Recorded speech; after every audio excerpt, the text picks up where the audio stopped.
أعوذ بالله من الشيطان الرجيم. بسم الله الرحمن الرحيم. الحمد لله رب العالمين، والصلاة والسلام على أشرف الخلائق أجمعين، سيدنا وسيد الأولين والآخرين، حبيبنا وحبيب إله العالمين، إمام المرسلين وخاتم النبيين، شفيع المذنبين ورحمة للعالمين، أبي القاسم المصطفى محمد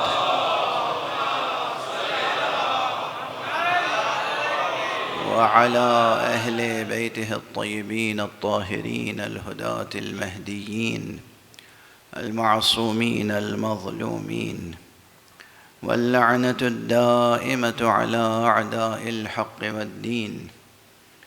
أما بعد، فقد قال الله تعالى عز اسمه في محكم كتابه ومتقن خطابه: بسم الله الرحمن الرحيم. عم يتساءلون عن النبأ العظيم الذي هم فيه مختلفون، كلا سيعلمون ثم كلا سيعلمون. صدق الله العلي العظيم.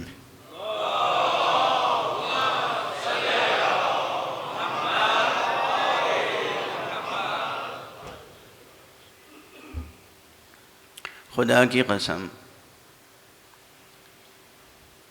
جب میں قرآن مجید پڑھتا ہوں اور اسلوب قرآن پہ غور کرتا ہوں، کس مقام پر کون سا کلمہ استعمال ہوا،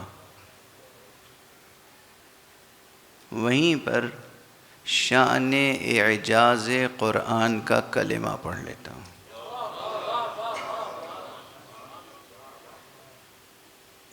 قرآن اور اس کا اسلوب بیان، ایک ایک آیت سے کتنے مطالب، کتنے معانی، کتنے مضامین، کتنے حقائق، کتنے دقائق، کتنے رقائق سامنے آتے ہیں۔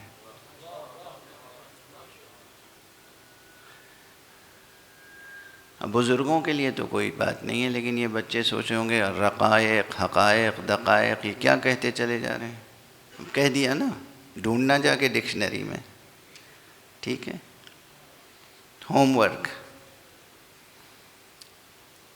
حقیقت الگ ہے، دقیقہ سنجی الگ ہے، رقیقہ الگ ہے، مضمون الگ ہے، مفہوم الگ ہے، منطوق الگ ہے، فحوہ الگ ہے، اعتبار الگ ہے، استدلال الگ ہے، استنطاق الگ ہے۔ کسی ایک عبارت سے معانی حاصل کرنے کے کتنے مراتب ہیں، اور پھر اسی لحاظ سے کسی ایک عبارت میں معانی سمونے کے کتنے اسالیب ہیں۔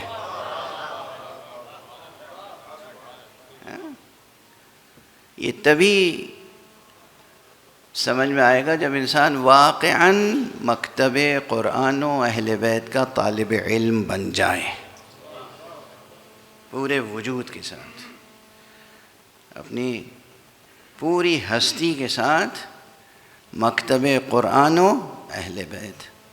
ہاں، صرف مکتب قرآن نہیں، صرف مکتب اہل بیت نہیں، مکتب قرآن و اہل بیت، اس کا اگر انسان طالب علم بن جائے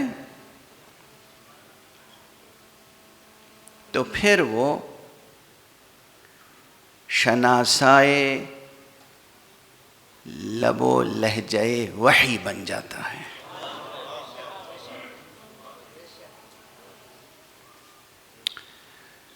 مثلا عما یتساءلون،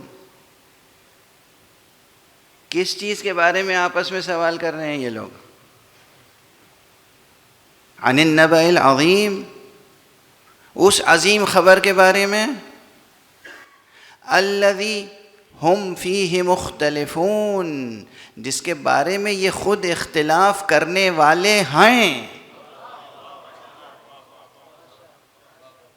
کیا سمجھے؟ یعنی پوچھ تو رہے ہیں مگر ہمیں معلوم ہے کہ بتا بھی دو گے نا تو یہ اختلاف کر کے رہیں گے.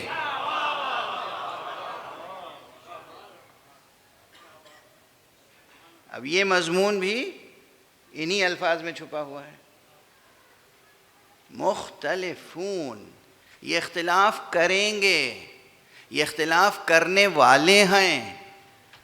تم سے بار بار آ کے پوچھتے ہیں یا رسول اللہ آپ کے بعد آپ کا وصی کون ہوگا، یا رسول اللہ آپ کے بعد آپ کا خلیفہ کون ہوگا، یا رسول اللہ آپ کے بعد آپ کا وزیر کون ہوگا، یا رسول اللہ آپ کے بعد ذمہ داری کون سنبھالے گا. آپ بار بار سمجھاتے ہیں، بتاتے ہیں، جواب دیتے ہیں، اعلان کرتے ہیں، پھر بھی یہ اختلاف کرنے والے ہیں.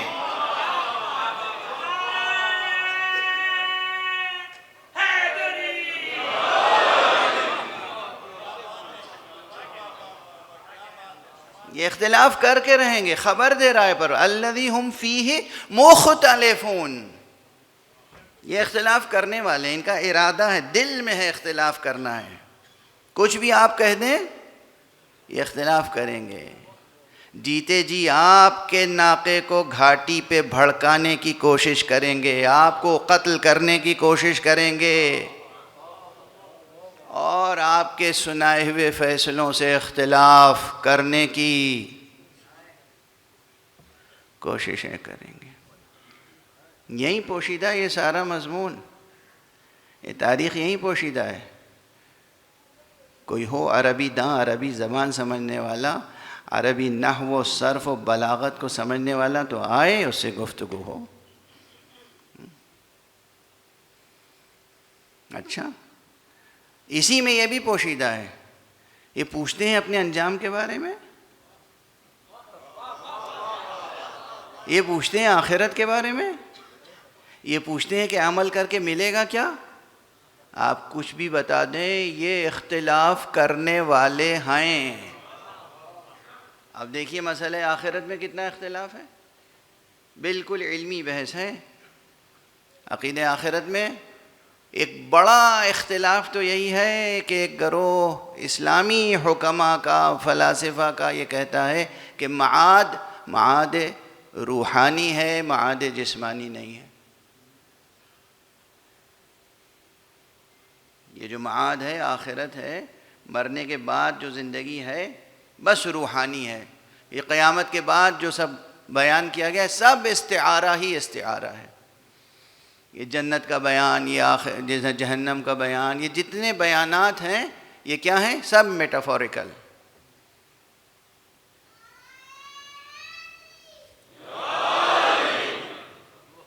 ماشاء اللہ، شاباش. یہ سب استعارے ہیں. یہ ایک بڑا اختلاف ہے، چھوٹا تھوڑی ہے. قرآن مجید کے صاف ظاہر مضامین کا انکار کرنا، اللہ اکبر. اپنی عقل پہ بھروسہ کر کے، اپنی عقل پہ بھروسہ کر کے قرآن مجید کی تعویل کرنا. اسی لیے پیغمبر نے، ائمہ اطہار نے بار بار کہا کہ من فسر القرآن برأیہ فلیتبوأ مقعدہ من النار. جو قرآن مجید کی تفسیر اپنی رائے کے مطابق کرے اس کا ٹھکانہ جہنم ہے.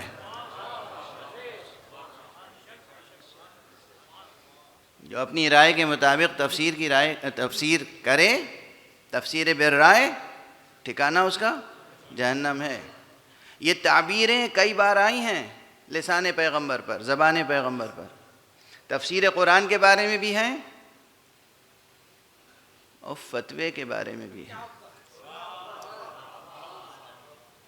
من افتى بغیر علم فلیتبوأ مقعدہ من النار.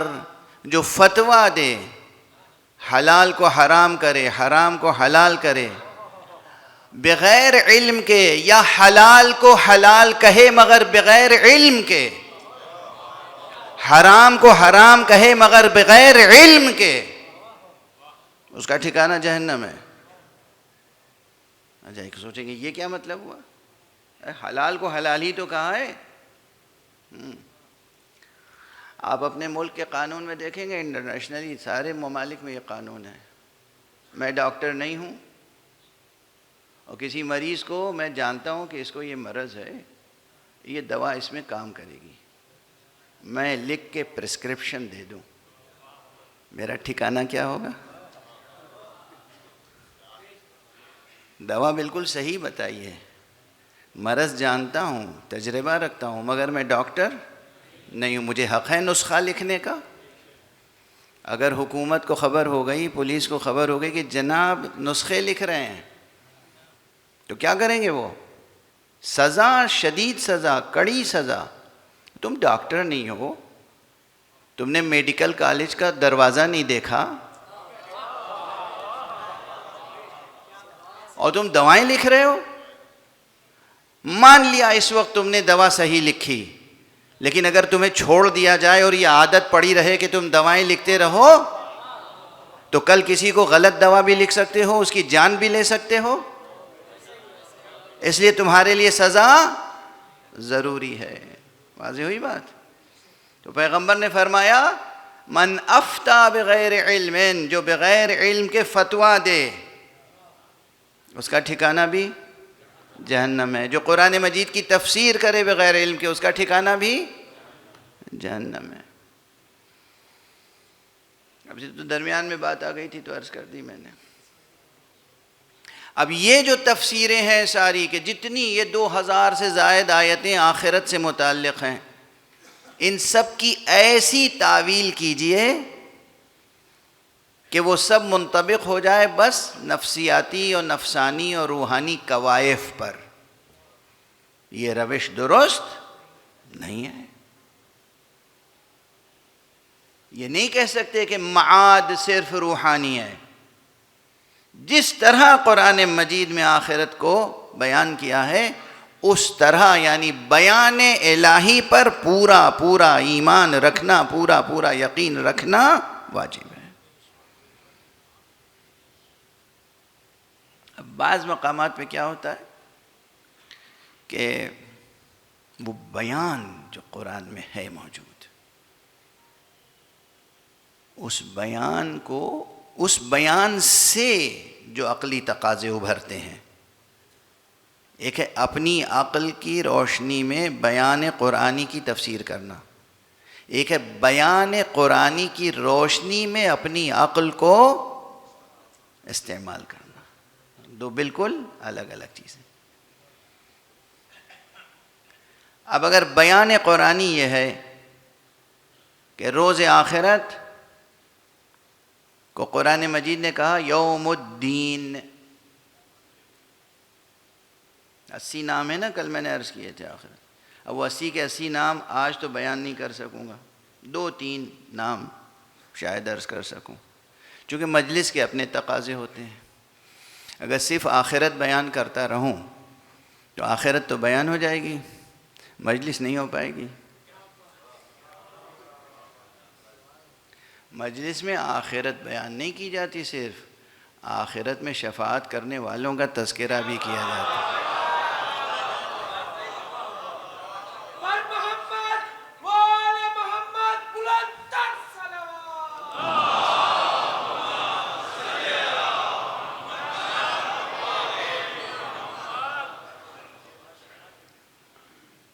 تو بہرحال شروع ہی میں جہاں سے قرآن شروع ہوتا ہے بسم اللہ الرحمن الرحیم الحمد للہ رب العالمین الرحمن الرحیم، اس کے بعد کیا ہے؟ مالک یوم الدین. یہ تو یاد ہوگا نا، کل میں نے عرض کیا تھا کہ بسم اللہ الرحمن الرحیم ہی میں آخرت ہے موجود.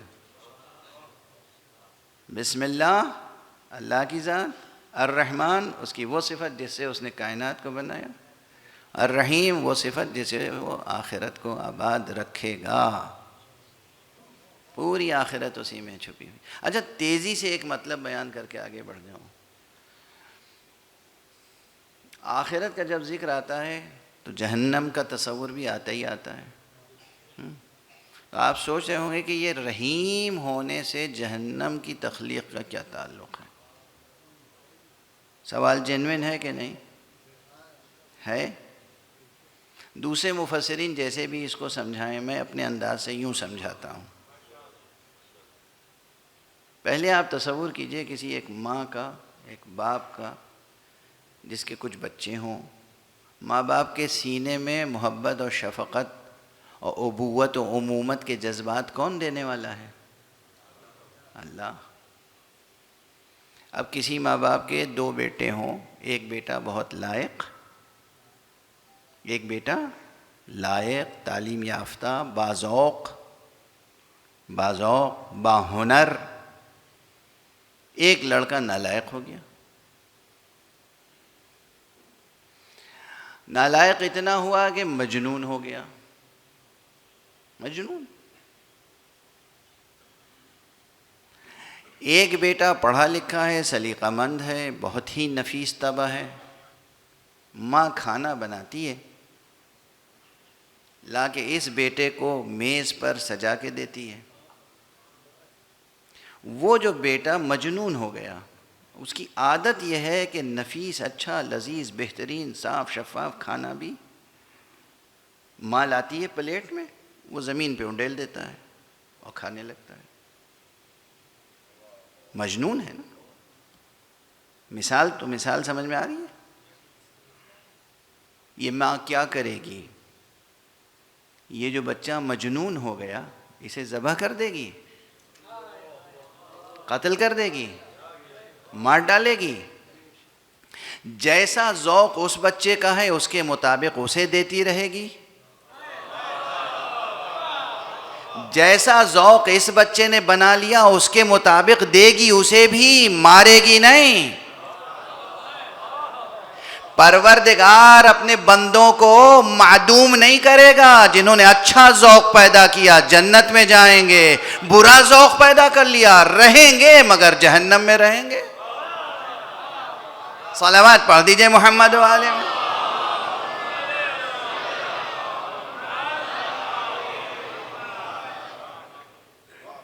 گرہ کھل گئی، مشکل حل ہو گئی۔ ذوق آخر ویسا بنا لیا، وہ ٹیسٹ ڈیولپ کر لیا، ایسا مزاج بنا لیا کہ جنت میں رہ نہیں سکتے، تو پھر مٹا تو نہیں دے گا وہ آپ کو، جہنم بھی بنا دیا۔ اس کے معنی ہے کہ پروردگار کی ذات گرامی سر بسر رحمت ہے، خالق ہے، رب ہے، رحمان ہے، رحیم ہے، تمام اسماء اس میں چھپے ہوئے ہیں، باقی سارے اسم۔ ایک بڑی مشکل حل ہو گئی، اب ذرا سا اور آگے بڑھ جائیں۔ بسم اللہ الرحمن الرحیم، الحمد للہ رب العالمین، الرحمن الرحیم، دوبارہ الرحمن الرحیم۔ اتنا بڑا قرآن، اس کا خلاصہ کیا، یعنی 6000 سے زیادہ جملوں پر مشتمل قرآن کا خلاصہ کیا صرف 7 جملوں میں، تو اس میں تو ایک لفظ کو بھی دوبارہ نہیں آنا چاہیے تھا، مگر رحمان الرحیم یہ 2 اسم 2 بار آ گئے، بسم اللہ الرحمن الرحیم میں بھی اور الحمدللہ رب العالمین کے بعد پھر الرحمن الرحیم مستقل آیت کی شکل میں۔ یہ اعلان ہے اس کی شان رحمت کا۔ یہ جو بعض سینہ دانش کے ناسور، بعض انٹلیکچوئلز مجھ سے آگے کہتے ہیں قرآن مجید میں آخر اتنا اللہ کا جلال کیوں نظر آتا ہے، اتنا غصہ، ہر جگہ عذاب کا تذکرہ، جہنم کا تذکرہ، رحمت تو نظر ہی نہیں آتی، رحمت نظر نہیں آتی۔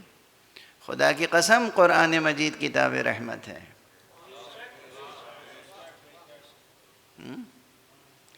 انسان کو اللہ سے بالکل نہیں ڈرنا چاہیے، ڈرنا چاہیے اپنی نافرمانیوں سے،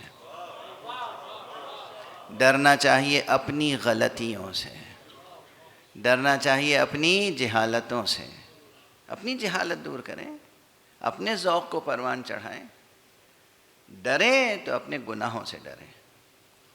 خدا ڈرنے والی شے نہیں ہے. خدا تو نہ جانے کتنے گناہ بغیر معافی مانگے معاف کر دیتا ہے.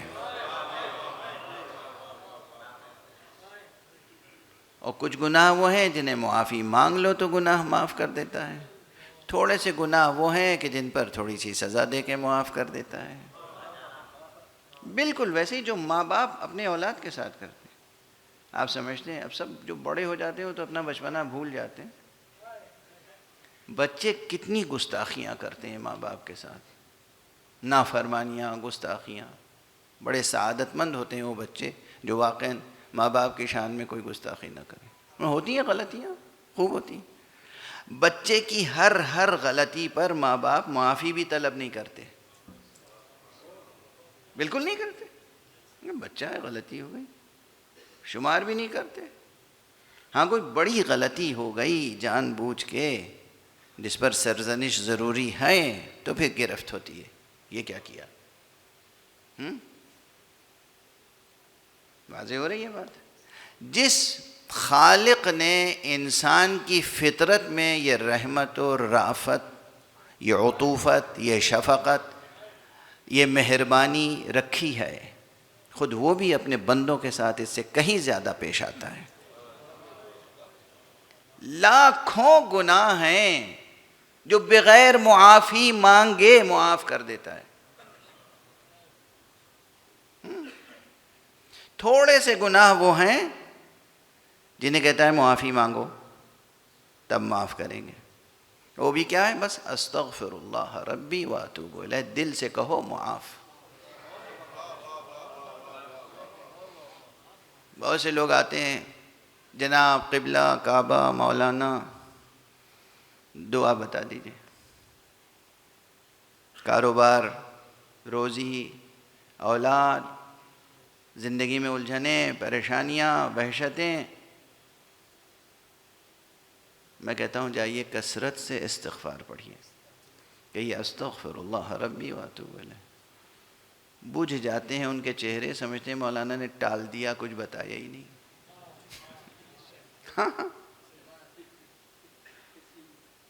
بار بار پوچھتے ہیں اور سوچتے ہیں کہ کچھ بتایا ہی نہیں.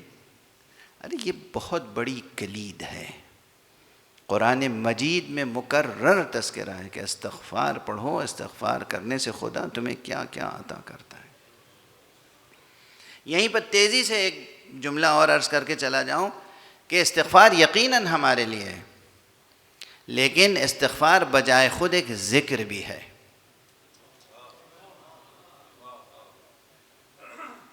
اور یہ جو ذکر ہے, اس ذکر کی حیثیت سے معصومین کی زبان پر بھی آتا ہے استغفر اللہ. یہ نہیں سمجھنا چاہیے کہ رسول اللہ استغفر اللہ کہتے تھے اور مولا امیر المومنین نے دعائیں ایسی ایسی پڑھی ہیں اور استغفار اس میں کیا ہے, اور امام زین العابدین نے استغفار کیا ہے, تو اس کا مطلب نعوذ باللہ 100,000 بار نعوذ باللہ یہ بھی گناہ کیا کرتے تھے. نہیں, گناہ نہیں. ایک تو ذکر کے طور پہ استغفار ہے, مستقل ذکر. دوسرے یہ ہاتھ اٹھا کے استغفار کرتے تھے تمام امت کے لیے.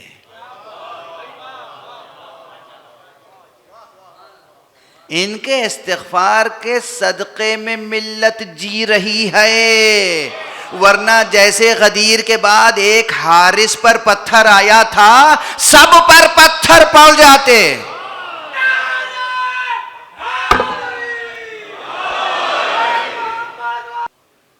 خدا کی قسم, قرآن کی قسم, رب العالمین کی قسم, رحمت للعالمین کی قسم, اس امت کا وجود قوم عاد و سمود کی طرح مٹ چکا ہوتا اگر اہل بیت استغفر اللہ نہ کہتے.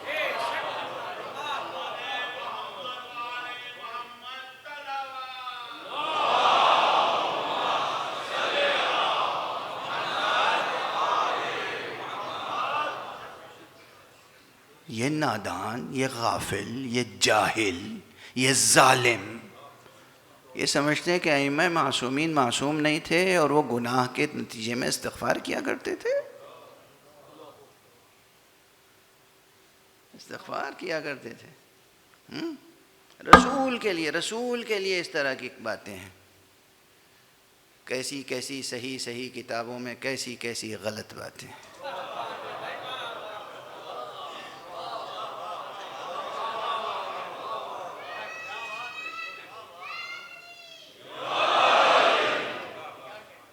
رسول استغفار کرتے تھے، رسول کو اللہ معاف کر دیتا تھا. خدا آپ کو کبھی معاف نہ کرے. پتہ نہیں رسول کا کیا تصور ہے، حجت خدا کا کیا تصور ہے، انبیاء کا کیا تصور ہے. بہرحال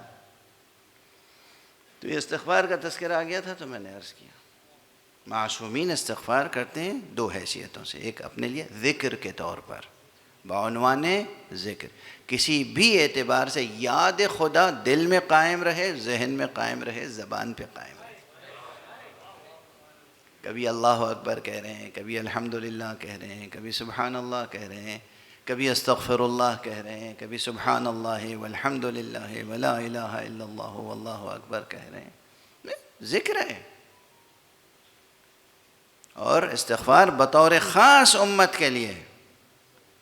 کسی پتھر پہ لکھ لیجئے گا، وہ پتھر کام آئے گا. اگر ائمہ اہل بیت کا استغفار نہ ہوتا تو یہ امت قیامت سے پہلے مٹ چکی ہوتی. بہرحال وہ رحیم ہے، وہ استغفار کے نتیجے میں معاف کر دیتا ہے. کبھی کیا کہتا ہے؟ اب دیکھیے اس کی مثال دے دوں، اعمال میں اس کی مثال قائم کی ہے اللہ نے. حج پہ جاتے ہیں، ادھر نیت کی حج کی اور تلبیہ کہا، احرام باندھا، ادھر بہت سی چیزیں حرام ہو جاتی ہیں. ٹھیک؟ اب ان میں سے بعض چیزیں وہ ہیں کہ جو اگر مرتکب ہو جائے انسان تو اس کے لیے کیا ہے؟ دم، قربانی، کفارہ. لیکن بعض چیزیں ایسی ہیں جن کے لیے کفارہ نہیں ہے، صرف استغفر اللہ کہہ دو وہی اس کا کفارہ ہے. تو جس طرح یہاں ہے، تقریب ذہن کے لیے عرض کر رہا ہوں تاکہ ذہن میں بات راسخ ہو جائے. حرام وہ بھی تھا، حرام یہ بھی ہے، مگر مثلا آئینہ دیکھنا، آئینہ دیکھنا احرام باندھنے کے بعد جائز ہے؟ نہیں ہے. آج کل تو مدینے میں، مکے میں، ہر جگہ جتنے ہوٹل ہیں، جتنے مسافر خانے ہیں، سب آئینہ بندی ہو چکی ہے. آئینے ہی آئینے ہیں.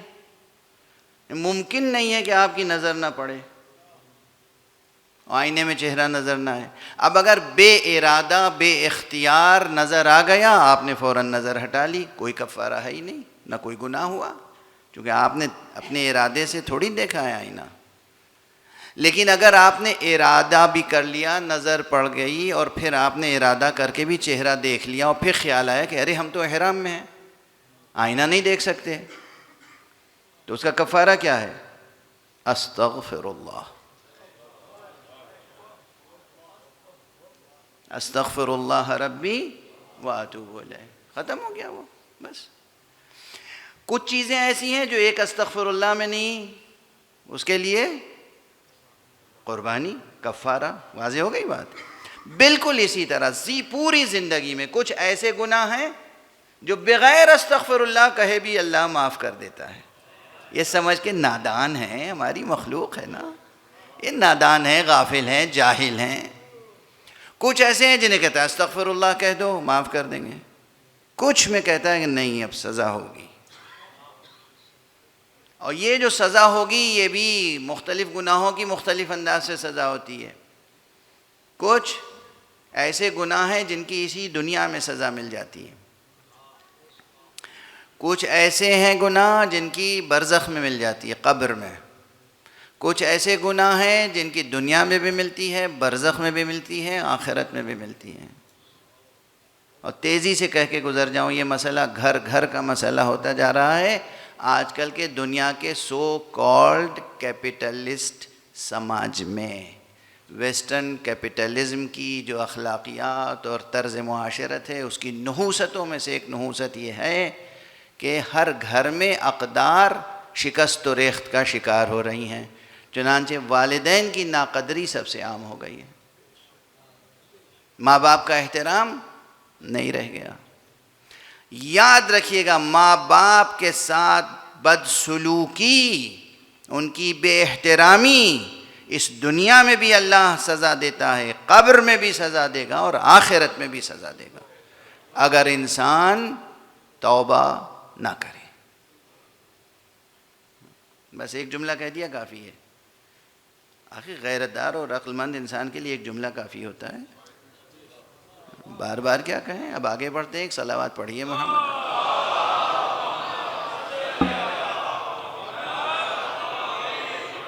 ایک اور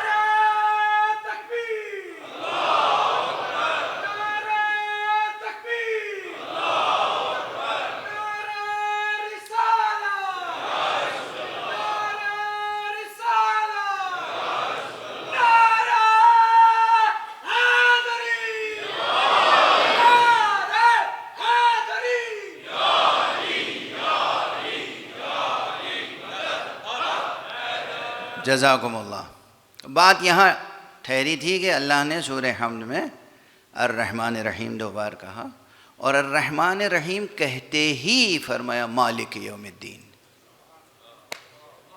کیا لطیف اشارہ ہے کہ یوم الدین سے بھی ڈرنا نہیں، رحمان الرحیم ہوں میں۔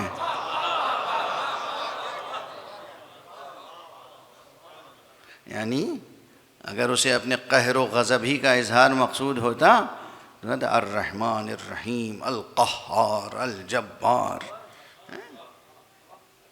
القہار نہیں کہا یہاں پر، الجبار نہیں کہا یہاں پر۔ وہ بھی جبار کے جو معنی آپ سمجھتے ہیں وہ نہیں، جبار کے معنی میں بھی رحمت اور کمال رحمت پوشیدہ ہے۔ جبار وہاں اس معنی میں نہیں ہے جیسے ہمارے ہاں بادشاہ لوگ اور حاکم اور حکمران جبر کرتے ہیں۔ وہ جبر کے معنی ہے ٹوٹی ہوئی ہڈی کو جوڑنے والا۔ اور اسی لیے دعائے جوشن کبیر میں ایک اسم اللہ کا، یا جابر العظم الکثیر، اے ٹوٹی ہوئی ہڈیوں کے جوڑنے والے۔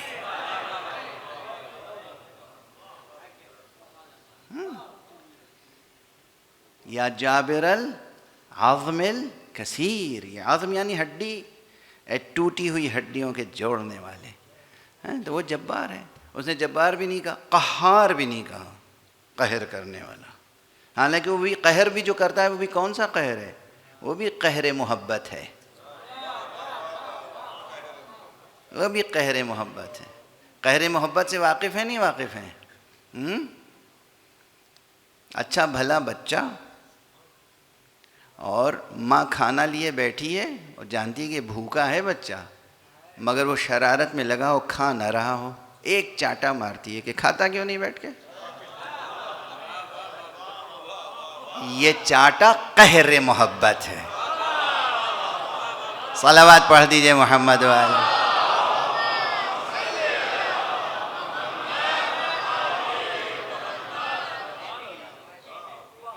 واضح ہے؟ تو اللہ جو قہار ہے اس کے یہاں بھی قہر محبت ہے۔ وہ خیر ہے سر بسر خیر، وہ محبت ہے سر بسر محبت، وہ رحمت ہے سر بسر رحمت۔ یہ ہم ہیں جو شر پیدا کرتے ہیں، اور وہ ہے جو ہمارے پیدا کیے ہوئے شر کو بھی خیر سے بدل دیتا ہے۔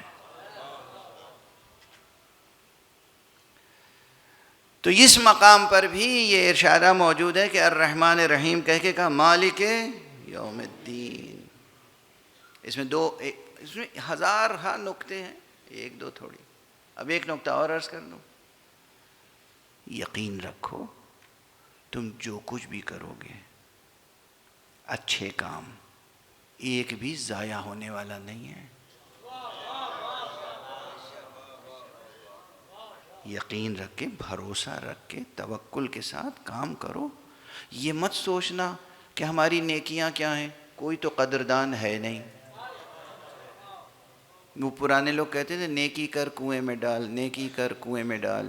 اس کے معنی یہ ہے کہ نیکی کی جزا کی فکر نہ کرو، نہیں، مایوسی کی بات نہ کرنا۔ نیکی کرتے رہو، جس کے ساتھ تم کر رہے ہو وہ جزا دے یا نہ دے، ہم ہیں الرحمن الرحیم، ہم ہیں الرحمن الرحیم مالک یوم الدین، یوم الدین کے مالک ہم ہیں، تمہاری ایک ذرہ برابر بھی نیکی ضائع نہیں ہوگی، کرتے رہو نیکی۔ واضح ہو رہی ہے بات؟ اسی میں یہ مفہوم بھی ہے کہ ہاں خیال رکھنا، جان بوجھ کے گڑبڑیں نہ کرنا، گناہ نہ کرنا، خیانت نہ کرنا، اذیت نہ دینا، تمہیں جتنی بھی اذیت لوگ دیں تم اذیت نہ دینا۔ الرحمن الرحیم مالک یوم الدین۔ اب یہاں پہ جلدی سے مالک یوم الدین کی، یوم الدین کی ایک تشریح کر کے آگے بڑھ جاؤں۔ دین کے معنی ہے جزا، دین کے ایک معنی تو دین ہے شریعت، دین راستہ شریعت، اور اس راستے اور شریعت کے معنی میں یہ لفظ کس نے استعمال کیا ہے؟ فرزدق نے۔ فرزدق نے اموی شرزادے کے سامنے جو قصیدہ پڑھا تھا، کہاں پڑھا تھا؟ حرم میں، خانہ کعبہ کے سامنے۔ جاوید حسن صاحب غور کر رہے ہیں کہ یہ شہزادہ کہا ہے انہوں نے یا شرزادہ؟ نہیں، شہ لکھیے، اس ذرا سا شوشہ بڑھا دیجئے تو شر ہی تو بن جاتا ہے۔ ہشام ابن عبد الملک، ہشام ابن عبد الملک کے سامنے فرزدق نے قصیدہ پڑھا تھا امام سجاد کی شان میں۔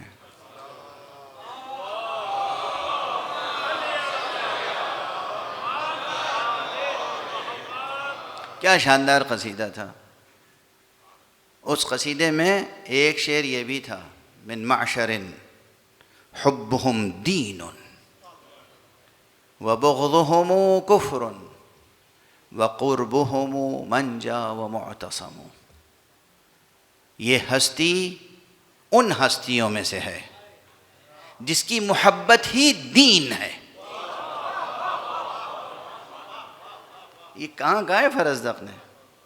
فرزدق نے ہشام کے سامنے، مولا کے دشمن کے سامنے، من معشر حبهم دین، ان کی ہی محبت دین ہے، ان کی محبت ہی دین ہے، وبغضهم کفر، اور ان سے بغض رکھنا کفر ہے، وقربهم منجا ومعتصم، اور ان سے نزدیک ہونا ہی نجات کا راستہ ہے اور پناہ۔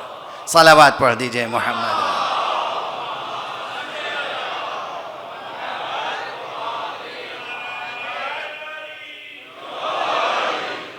ایک اور بلند صلوات پڑھ دیجئے۔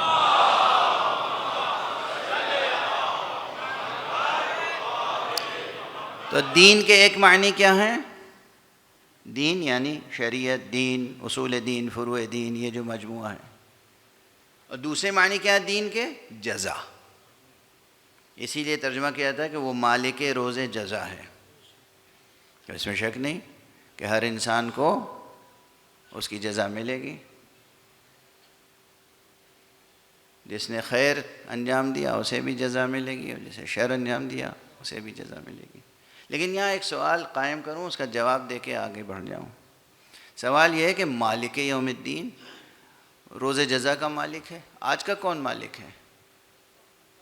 کوئی اور؟ آج کا مالک کوئی اور ہے؟ آج کا بھی مالک وہی ہے، روز جزا کا مالک بھی وہی ہے۔ تو جب آج کا بھی مالک وہی ہے اور روز جزا کا مالک بھی وہی ہے، تو خاص طور سے روز جزا کے مالک کے طور پر اس نے اپنا تعارف کیوں کرایا؟ اس کا سبب یہ ہے، گزشتہ سال مجھے یاد آتا ہے، یا گزشتہ سے پیوستہ سال ایک مجلس میں نے اسی ڈیفنس میں یسرب کے ممبڑے میں پڑھی تھی، تو یہ نقطہ ذکر کر چکا ہوں، یہ قند مکرر سمجھیے گا۔ ایک صلوات پڑھ دیجئے محمد۔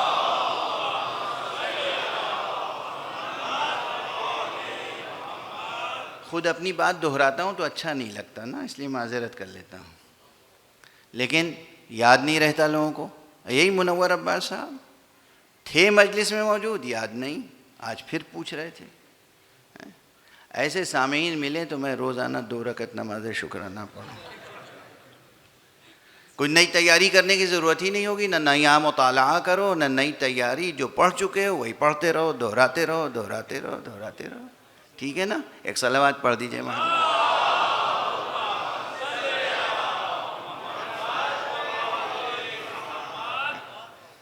میری طبیعت میں یہ اپنی پڑھی ہوئی بات دوبارہ پڑھتا ہوں تو میں بجھ کے رہ جاتا ہوں۔ بہرحال اس میں ایک بڑی حقیقت ہے اور نفسیاتی حقیقت ہے۔ دیکھیے دنیا میں مقدمات چلتے ہیں نا، دو جھگڑنے والے یا کوئی مجرم، کوئی کرمنل کیس ہے اور کوئی اس میں بڑا کرمنل انسان پھنس گیا، قاتل، قتال۔ اب وہ پہلے کورٹ کہاں؟ سول کورٹ میں چلتا ہے، پھر ہائی کورٹ میں، پھر سپریم کورٹ میں۔ اچھا آپ نے دیکھا ہوگا کہ یہ اتنی عدالتوں کے لیول کیوں بنائے گئے؟ چونکہ مجرم مطمئن نہیں ہوتا، یا یہ مطمئن نہیں ہوتا اور قانع نہیں ہوتا کہ جی فیصلہ صحیح ہے، مجھے منظور ہے، وہ اپیل کرتا چلا جاتا ہے، اپیل کرتا چلا جاتا ہے۔ اللہ کا جو یوم الدین ہے نا، وہ دن ہے جس دن اللہ جس کو جو فیصلہ سنا دے گا وہ اپنے پورے وجود کے ساتھ اعتراف کرے گا، بار الہ تو نے جو فیصلہ سنایا ہے درست ہے، ہم اسے قبول کرتے ہیں۔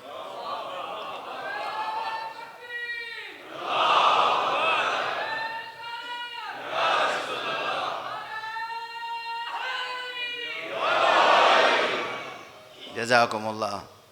پروردگار اس معاشرے کو پروان چڑھائے جہاں ذکر توحید و ذکر آخرت پر بچے وجد کرتے ہیں۔ کیوں نہ کریں؟ تعلق آپ کا فطرت جو ہے وہ پاک و پاکیزہ فطرت ہے۔ جو ذکر اہل بیت سننے کے لیے آتے ہیں ان کے لیے مجدہ ہے، معصوم نے کہا ہے نا، خلقوا من فاضل طینتنا، یہ ہمارے چاہنے والے اولیاؤنا، محبونا، شیعتنا منا، خلقوا من فاضل طینتنا، یہ ہمارے چاہنے والے، یہ ہمارے شیعہ، یہ ہمارے دوستدار، یہ ہم سے ہیں، ہماری طینت کے بچے ہوئے حصے سے ان کی تخلیق ہوئی۔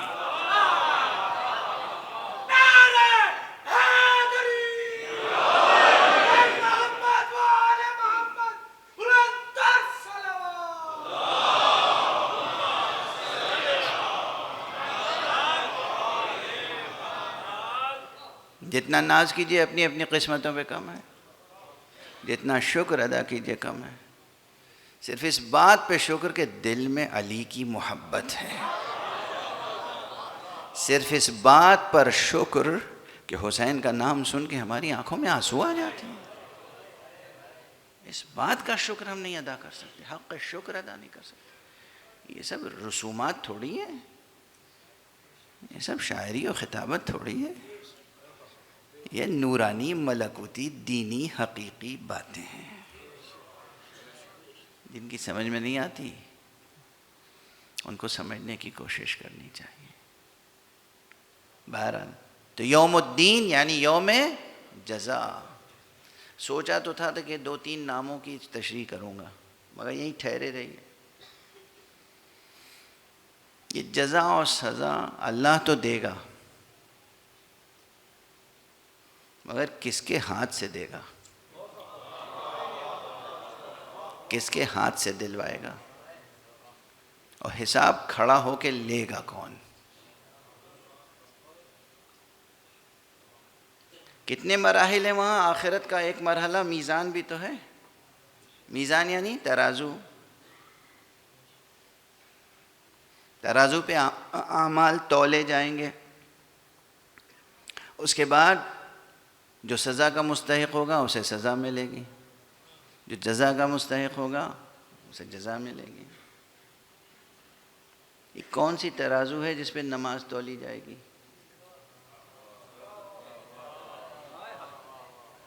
کون سی ترازو ہے جس پہ روزہ تولا جائے گا؟ کون سی ترازو ہے جس پہ حج تولا جائے گا؟ کون سی ترازو ہے جس پہ ہماری نیتیں تولی جائیں گی؟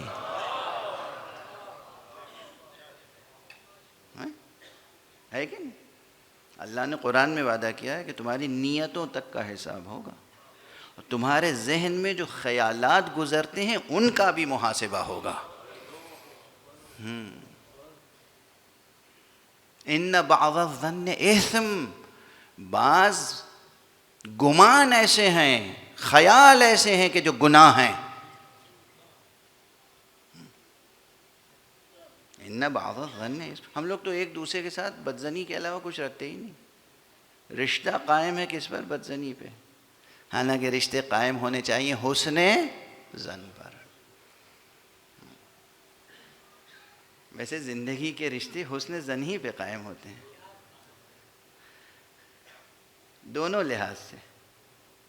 حسن ظن سے رشتے بنتے ہیں اور حسن ظن پہ رشتے قائم رہتے ہیں۔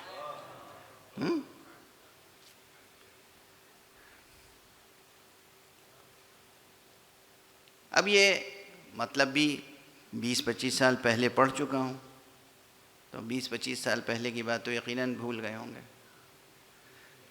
لیکن میزان مثال بہت آسان ہے سب کے لیے، جوان بچے ان کے لیے تذکرہ گویا قند مقرر ہے، بزرگوں کے لیے، لیکن بچوں کے لیے نئی بات ہے۔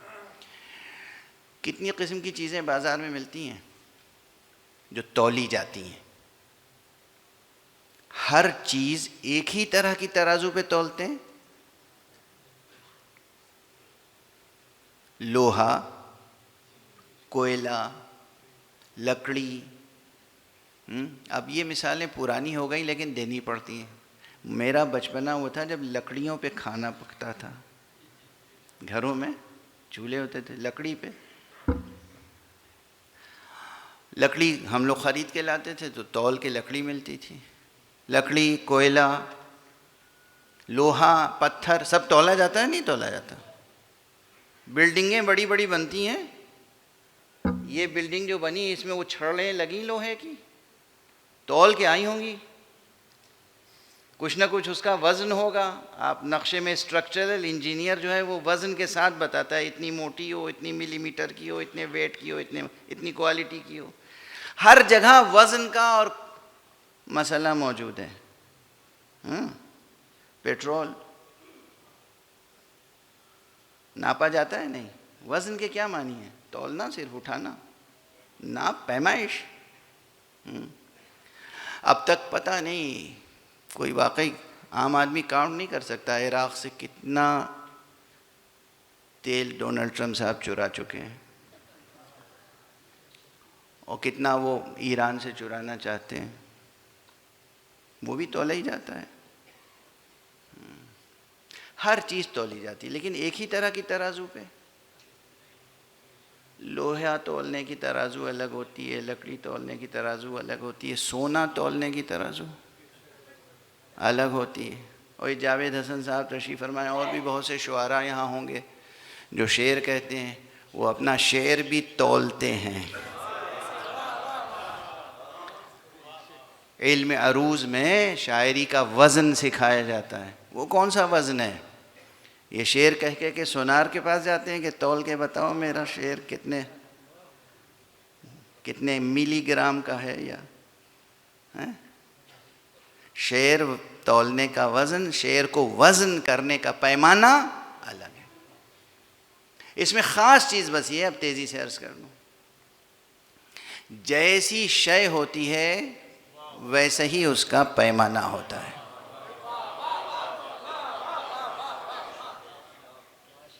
لکڑی تول کے ہم لاتے تھے تو واقعاً جو اس کے پڑلے تھے بڑے بڑے، لیکن وہ لکڑی کے تھے، لکڑی کا تختہ تھا، رسی سے بندھا ہوا تھا، اسی پہ تولتے تھے، لکڑی پہ لکڑی رکھتے تھے۔ لوہا، وہ لوہے کے پیمانے ہوتے ہیں، پڑلے ہوتے ہیں، اس پہ لوہا رکھتے ہیں۔ الفاظ جب تولتے ہیں تو الفاظ کے مقابلے میں الفاظ رکھتے ہیں۔ اب جیسے آپ کو مصرع کہنا ہے نعت کا، مدینہ مدینہ مدینہ مدینہ، کیسے سمجھیں کہ وزن میں ہے کہ نہیں؟ فعول فعول فعول فعول، مدینہ مدینہ مدینہ، تو مدینہ لفظ ہے اور فعول وزن ہے۔ اب بحروں میں ایک بحر ہے بحر حزج، بحر حزج کا وزن کیا ہے؟ مفاعیل مفاعیل مفاعیل مفاعیل۔ اگر یاد نہ رہے تو بہت آسان طریقہ ہے، علی مولا علی مولا علی مولا علی مولا۔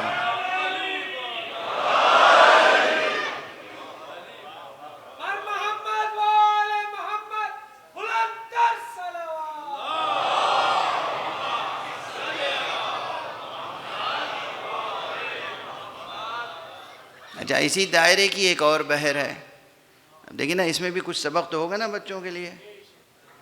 اسی دائرے کی ایک اور بحر ہے، وہ کیا ہے؟ بحر حزج، اور اس کے مقابلے میں دوسری بحر ہے بحر رجز۔ بحر رجز وہ بالکل اس کے برعکس ہے، اس میں وتد بعد میں ہے اور دو سبب پہلے ہیں، تو وہ ہے، اس میں تھا مفاعیل مفاعیل مفاعیل۔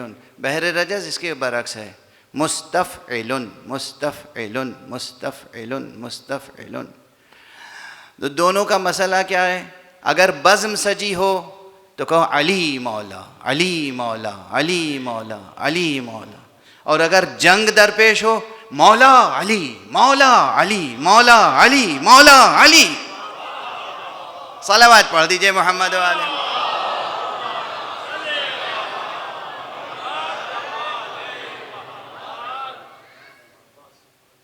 پکار رہے نا، جنگ کے عالم ہے رجز، مدد مولا علی مولا علی۔ تو وہ بحر حزج ہو گئی، یہ بحر رجز۔ ایک اور صلوات پڑھ دیجئے محمد۔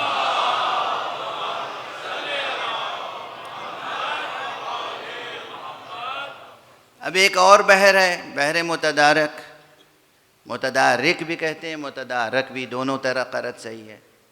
ایک تو تھی بحر متقارب جو میں نے کہا، فعول فعول فعول فعول، مدینہ مدینہ مدینہ مدینہ، اور فاعل فاعل فاعل فاعل۔ اگر اس بحر کو سمجھنا ہو تو بس یا علی یا علی یا علی یا علی کہتے رہیے۔ پورا علم عروض علی کے واسطے سے سمجھا سکتا ہوں۔ صلوات پڑھ دیجئے محمد والے محمد۔ ایک اور صلوات پڑھ دیجئے محمد۔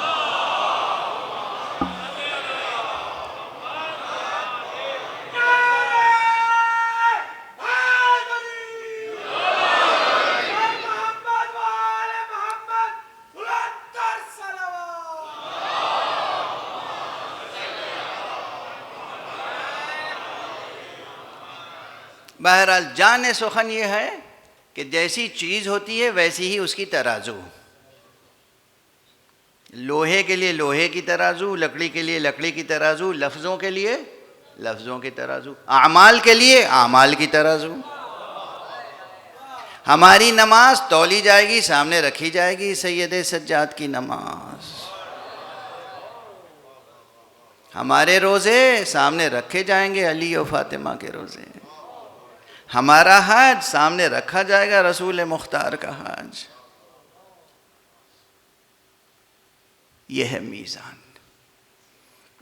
اسی لیے زیارت جامعہ میں کہا گیا ہے السلام علیکم یا موازین الاعمال، اے ایمان کی اے اعمال کی ترازو تم پر سلام۔ السلام علیکم یا موازین الاعمال، اے اعمال کی ترازو تم پر سلام۔ بس وقت تو تمام ہو گیا۔ آپ کی طبیعتیں، بہت کچھ پڑھنے کا دل چاہ رہا تھا، بہت سی چیزیں سوچ کے آیا تھا۔ جب تیزی سے ایک جملہ میں دو باتیں، دو حقیقتیں ذکر کر کے چلا جاؤں، اور وہ یہ کہ جو لوگ یہ سمجھتے ہیں کہ روز قیامت اللہ تعالیٰ کرسی پہ بیٹھے ہوئے ہوں گے اور سامنے نظر آئیں گے، ہمارا تو یہ عقیدہ نہیں ہے۔ اور بہت سے اور مسلمانوں کا بھی یہ عقیدہ نہیں ہے۔ ان آنکھوں سے، چشم سر سے خدا اگر نظر آ سکتا تو آج بھی نظر آتا۔ چشم سر سے خدا نظر نہیں آ سکتا، نہ اس دنیا میں نہ اس دنیا میں، لیکن ہم مبعوث ہوں گے چشم سر کے ساتھ، تو ہمارا حساب کون کرے گا؟ حساب کون کرے گا؟ سوال جواب کس سے ہوگا؟ عام تصور کیا ہے اور حق کیا ہے، وجودی حقیقت کیا ہے؟ اس میں ماشاءاللہ تعلیم یافتہ مجمع ہے، کچھ نے 50 سال پہلے امتحان دیا ہوگا، کچھ ابھی امتحان دے رہے ہوں گے۔ یونیورسٹی کا ایک تو وائس چانسلر ہوتا ہے، وہ ایک نظر ڈال لیتا ہے ایڈمنسٹریشن پر، اور جو بڑے بڑے ماہرین تعلیم ہوتے ہیں وہ اپنا نصاب وغیرہ بنا دیتے ہیں، سلیبس کریکولم سب کچھ۔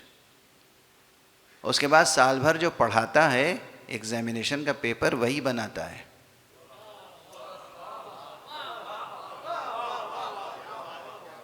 جو پڑھاتا ہے نا ایگزامینیشن کا پیپر وہی بناتا ہے، اور اس کے بعد کاپیاں آپ کی وہی جانچتا ہے، نمبر وہی دیتا ہے، پاس اور فیل کا اعلان وہی کرتا ہے، اعلان بورڈ کی طرف سے ہوتا ہے۔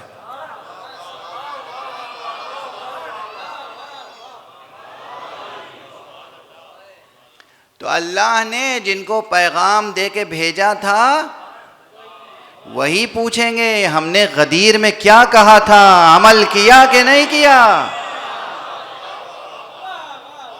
وہاں علی پوچھیں گے تو پھر کیا جواب ہوگا کہ پیغمبر نے جو میرے بارے میں کہا تھا تم نے اسے مانا یا نہیں مانا؟ یہ نہ سوچو کہ علی نے خود کو منوایا کیوں نہیں، یہ سوچو تم نے خود سے مانا کیوں نہیں۔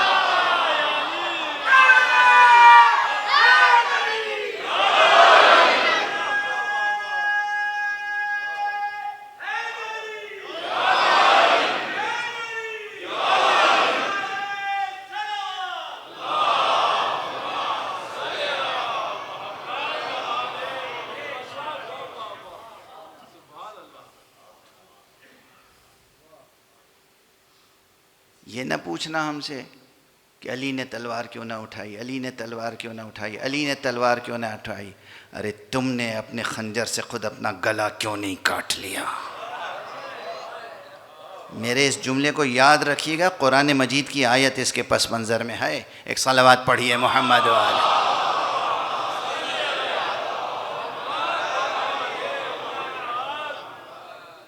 قرآن کی آیت ہے اس کے پس منظر میں۔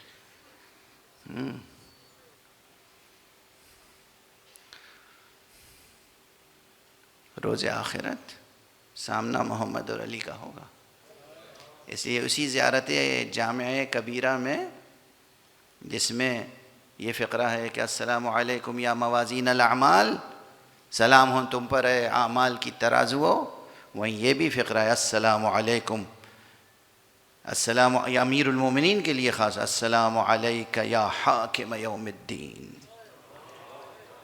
اے روز دین روز جزا کے حاکم آپ پر سلام۔ لوگ کہیں گے یہ غلو کی باتیں ہو رہی ہیں، غلو غلو غلو نہیں ہے، یہ حقیقت ہے۔ وقت ختم ہو گیا، ورنہ میں غلو پر بھی کچھ کہی دیتا ہے۔ صلوات پڑھ دیجیے۔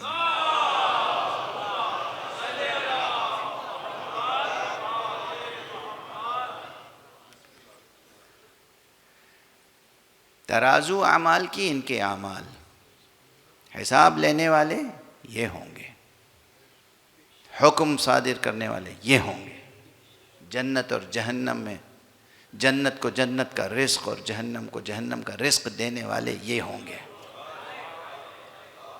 اسی لیے رسول نے فرمایا ہے کہ یا علی انت قسیم النار والجنہ، اے علی تم ہو جو جنت اور جہنم کے تقسیم کرنے والے۔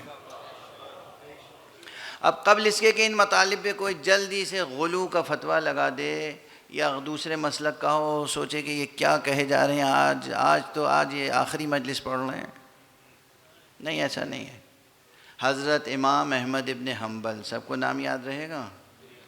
حضرت امام احمد ابن حنبل سے کچھ لوگوں نے آ کے پوچھا کہ کیا یہ حدیث صحیح ہے؟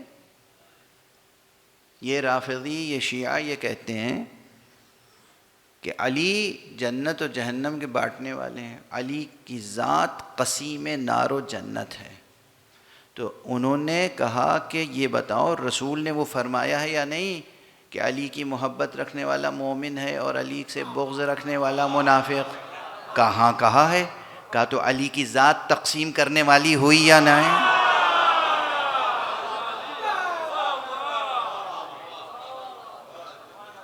علی کی ذات تقسیم کرنے والی ہوئی یا نہیں؟ جو علی سے محبت رکھے گا جنت میں، جو علی سے بغض رکھے گا جہنم میں. یہ تو رسول پہلے ہی فرما گئے ہیں، تمہیں کس بات کا تعجب ہے؟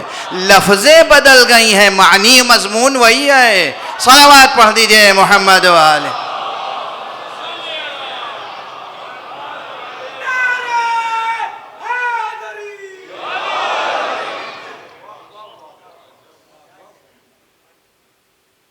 بس ایک جملے میں منقلب ہوں گی طبیعت یہاں کی. کس میں یہ سکت ہے کہ سوچ سکے وہ امام زین العابدین کے جیسی نمازیں پڑھ سکے گا؟ جس امام کے ہاتھوں میں ہتھکڑیاں تھیں، پاؤں میں بیڑیاں تھیں، کمر میں خاردار، کمر میں لنگر، گلے میں خاردار توق، لیکن نمازوں کا سلسلہ جاری تھا. کیا قیام تھا، کیا رکوع تھا، کیا سجود. کس میں طاقت ہے جو ایسی نمازیں پڑھ سکے؟ کس میں طاقت ہے کہ جو یہ تصور کر سکے کہ جب محشر میں فاطمہ آ جائیں گی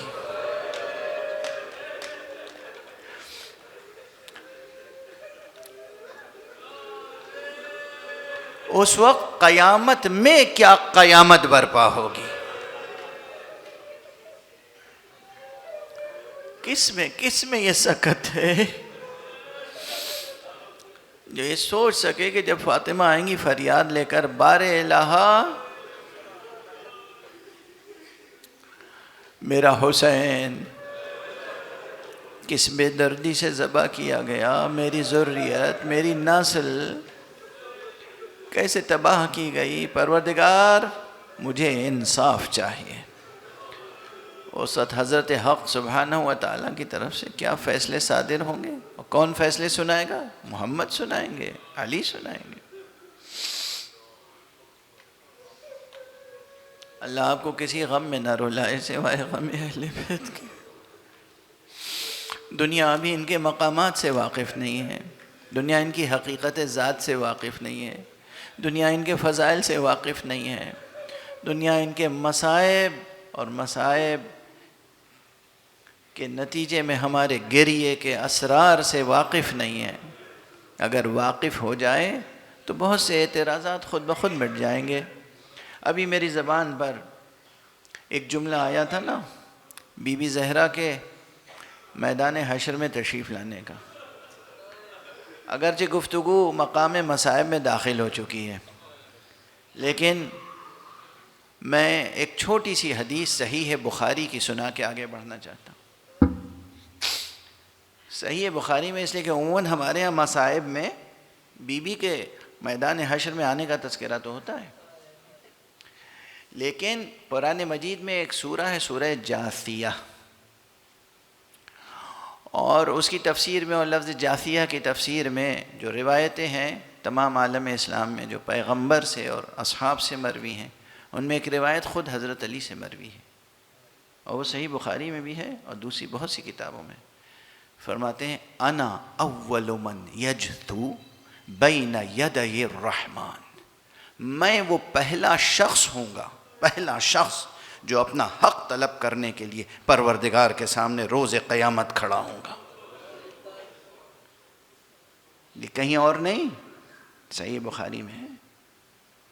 انا اول من یجثو بین یدی الرحمن، اللہ کے سامنے میں پہلا شخص ہوں گا جو اپنا حق لینے کے لیے فریاد لے کے، اپنی فریاد لے کے کھڑا ہوں گا۔ کیا معنی ہے اس کے؟ ادھر علی اپنی فریاد لے کے کھڑے ہوں گے، ادھر زہرا اپنی فریاد لے کے کھڑے۔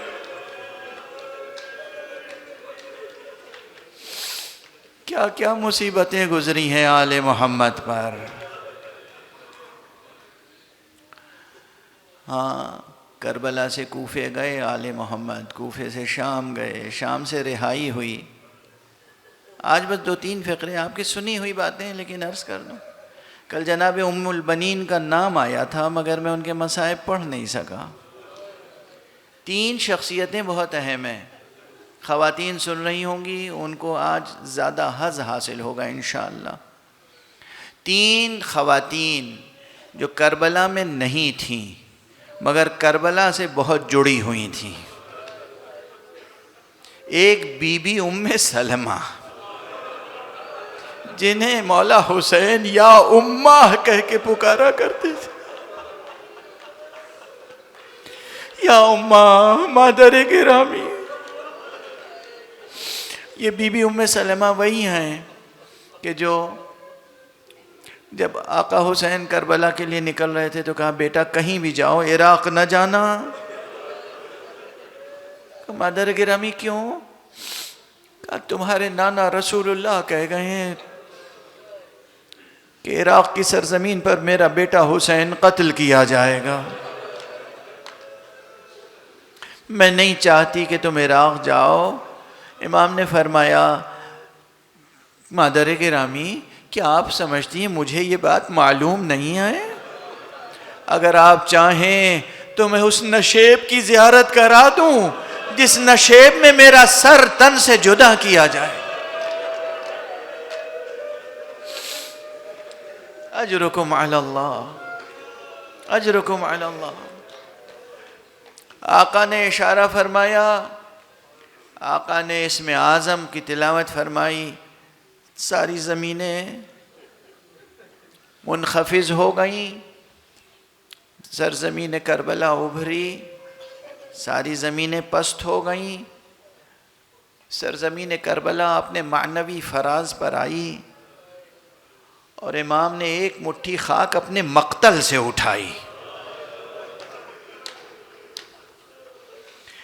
مادر گرامی یہ اسی مٹی کے ساتھ رکھ لیجئے جو نانا نے دی تھی، جبرائیل نے لا کے یہ مٹی نانا کو دی تھی، یہ بھی اس کے ساتھ رکھ لیجئے، جب یہ مٹی خون ہو جائے تو سمجھ لیجئے گا آپ کا بیٹا قتل ہو گیا۔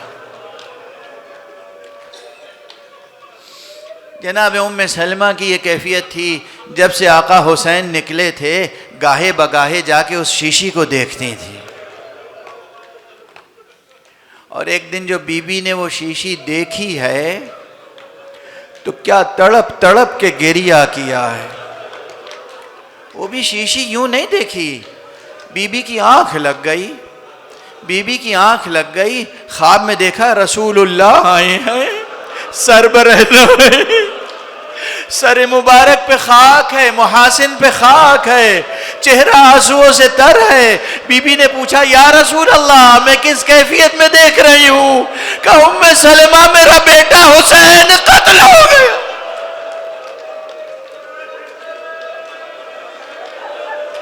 اجرکم علی اللہ۔ بی بی اٹھی، جا کے شیشی دیکھی، خاک خون سے بدل چکی تھی۔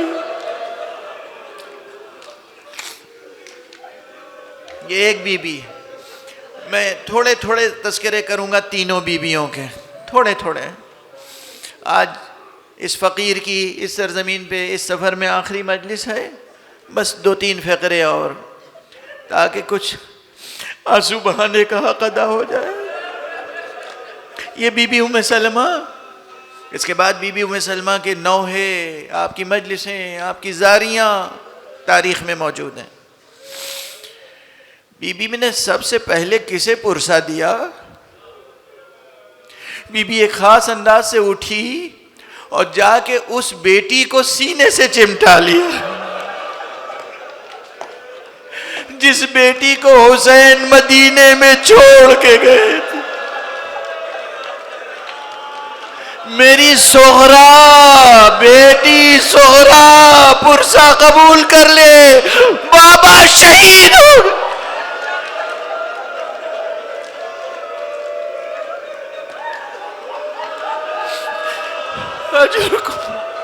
اجرکم علی اللہ۔ یہ دوسری خاتون ہے سغرا، جو ہمیشہ نگران رہتی تھی، ہمیشہ پریشان رہتی تھی، ہمیشہ فکر مند رہتی تھی، بابا کے لیے، بھیا علی اکبر کے لیے، ننھے بچے علی اصغر کے لیے، اپنی بہن سکینہ کے لیے۔ بس اب تیسری بی بی کا تذکرہ کر دوں، طاقت میری بھی ختم ہو رہی ہے۔ تیسری بی بی ام البنین ہے۔ ام البنین کربلا نہیں گئی، مگر ام البنین انتظار میں رہتی تھی کب حسین کا قافلہ واپس آئے گا۔ جس دن منادی نے ندا کی کہ مدینے والو، اب یہ شہر تمہارے رہنے کے قابل نہیں رہا، حسین قتل کر دیے گئے، حسین کا بدن پامال سم اسفہ ہو گیا، حسین کا سرنو کے نیزہ پہ دیار بدیار پھرایا گیا۔ بی بی گھر سے نکلی ابا کا دامن کھینچتے ہوئے، ارے تو کیا کہہ رہا ہے؟ اجرکم علی اللہ۔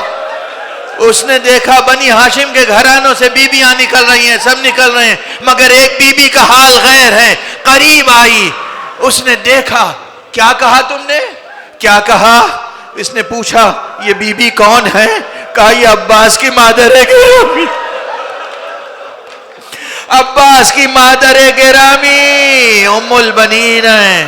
سنبھل گیا، سنبھلنے کے بعد سب سے پہلے کہا بی بی میں آپ کو آپ کے بیٹوں کا پرسہ پیش کرتا ہوں۔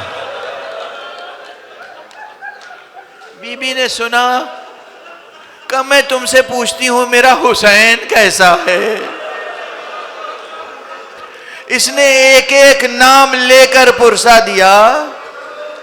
بی بی ہر بار پوچھتی رہی میرا حسین کیسا ہے؟ جب آخر میں اس نے کہا حسین بھی شہید کر دیے گئے، ایک مرتبہ بلند فریاد کی اور غش کھا کے زمین پر گری۔ اس کے بعد بی بی کا طریقہ یہ تھا، یہی بقیع میں تشریف لے جاتی تھی، 4 قبروں کے نشان بناتی تھی، ہر قبر پہ اپنے ایک ایک بیٹے کا نام لکھتی تھی، پھر مٹا دیتی تھی۔ ارے بیٹو ہم تمہیں گریہ نہیں کریں گے، تمہارے اوپر گریہ کرنے کے لیے ہم موجود ہیں، ہم تو حسین کا گریہ کریں گے۔ آج فاطمہ زہرا حسین پر گریہ کرنے والی موجود نہیں۔